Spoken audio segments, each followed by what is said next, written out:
날마다 말씀과 함께 1월 11일 토요일 가정예배를 시작하겠습니다. 다 같이 찬송가 375장 나는 갈 길 모르니 찬송가 375장 1절과 4절만 부릅니다. 나는 갈 길 모르니 주여 인도하소서. 어디 가야 좋을지 나를 인도하소서. 어디 가야 좋을지 나를 인도하소서. 마음심이 슬프니 나를 위로하소서. 의지 없이 다니니 나를 위로하소서. 의지 없이 다니니 나를 위로하소서.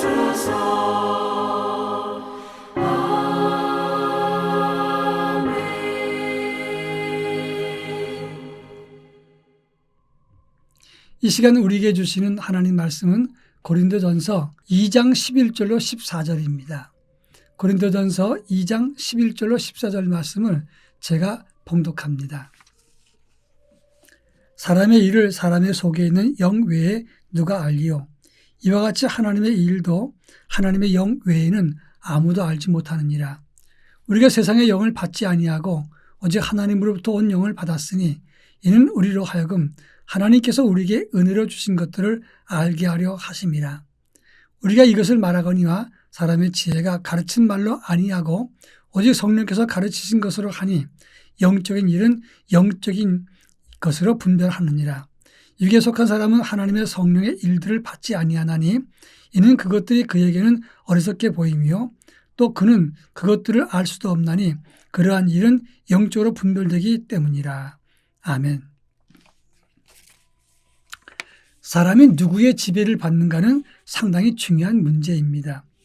어릴 때 무엇을 보고 살았느냐, 그리고 어떤 교육과 훈련을 받았는가는 평생 그 사람의 인생을 좌지우지한다고 하는 것입니다. 1944년 12월 달에 일본군 중위였던 히로 오도나라고 하는 사람이 필리핀 루방섬에 배치가 되었습니다. 몇 주 동안 있다가 미군의 아주 본격적인 공격으로 인해서 그 히로 오도나는 정글 안으로 숨어 들어갔습니다. 그리고 전쟁이 끝났습니다. 근데 사람들이 일본의 패배라고 하는 것을 삐라로 뿌렸는데 이 오도나는 그것을 믿지 않고 30년 동안 정글에서 살았습니다. 정글에서 혼자 지내면서 그는 자기 혼자 비밀 임무가 있다 생각을 했습니다. 1974년도에 그가 발견되어서 귀국했을 때 오도나는 국민적인 영웅의 대접을 받았습니다. 그런데 많은 사람들이 그것을 비판했습니다. 국민적인 영웅인지는 모르지만 개인의 인권적인 입장에서 보면 30년을 잃어버린 세월로 살았다 하는 것입니다. 그들의 마음속에는 천황을 위한 충성으로 생각할지 모르지만 실상은 30년 동안 어리석고 속은 30년의 시간을 그냥 지나쳐 버린 것이다. 그런 말입니다.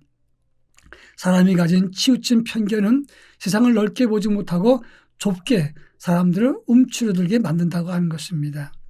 오늘 본문에서는 하나님의 영이 하나님 뜻을 우리에게 알게 한다고 설명을 하고 있습니다. 오늘 11절에 보면 사람의 일은 사람 속에 있는 영 외에는 누가 알겠느냐. 마찬가지로 하나님의 일도 하나님의 영 외에는 아무도 알지 못한다. 이렇게 말하고 있습니다. 그러면서 14절에서 하나님 영을 받지 않은 사람의 생각으로는 하나님의 일을 어리석게 볼 뿐이다. 이렇게 설명하고 있습니다. 이 본문에서 주시는 교훈을 잠시 생각하자면 하나님의 일을 하려면 하나님의 영을 받아야 된다 하는 것입니다. 오늘 10절 말씀 보면 하나님의 성령은 하나님의 깊은 것까지 통달하신다. 이렇게 말씀했습니다.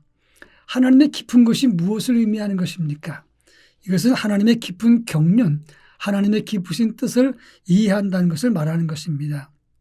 이 말은 성령이 아니고서는 하나님의 깊은 지혜와 하나님의 경륜을 이해할 수 없다는 것을 말하는 것입니다.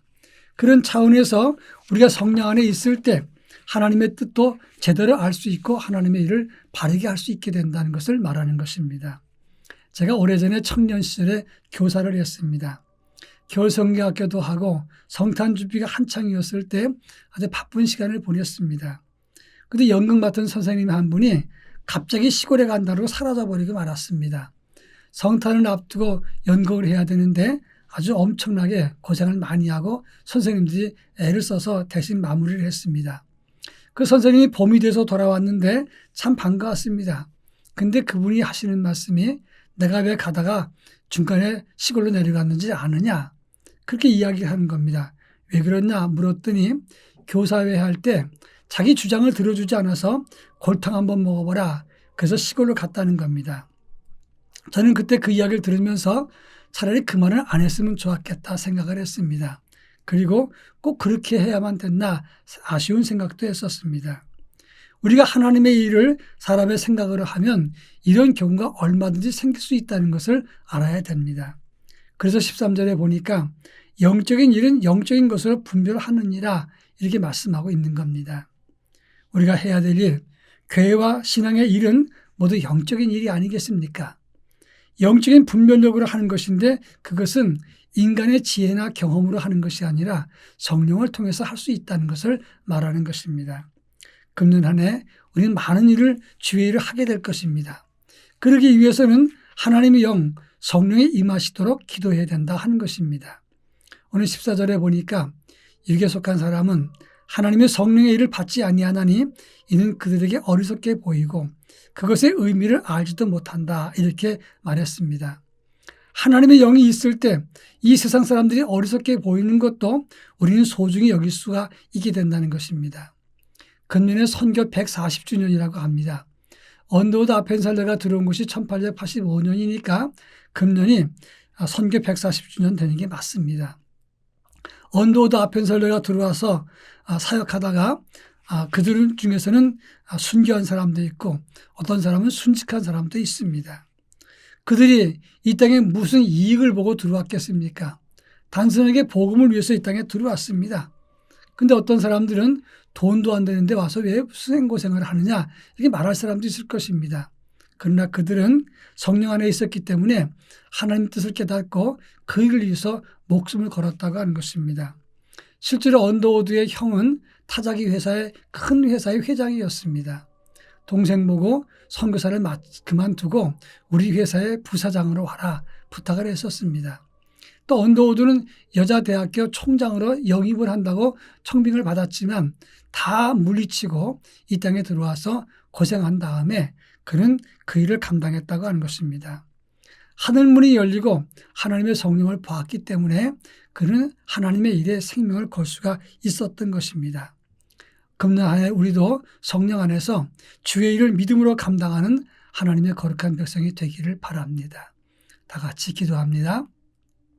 사랑 많으신 하나님, 주의 성령 안에서 하나님의 크고 비밀한 일을 볼 수 있게 해주시고 하나님의 깊은 것이라도 깨닫는 우리 모두가 되게 하옵소서. 예수님의 이름으로 기도합니다. 아멘.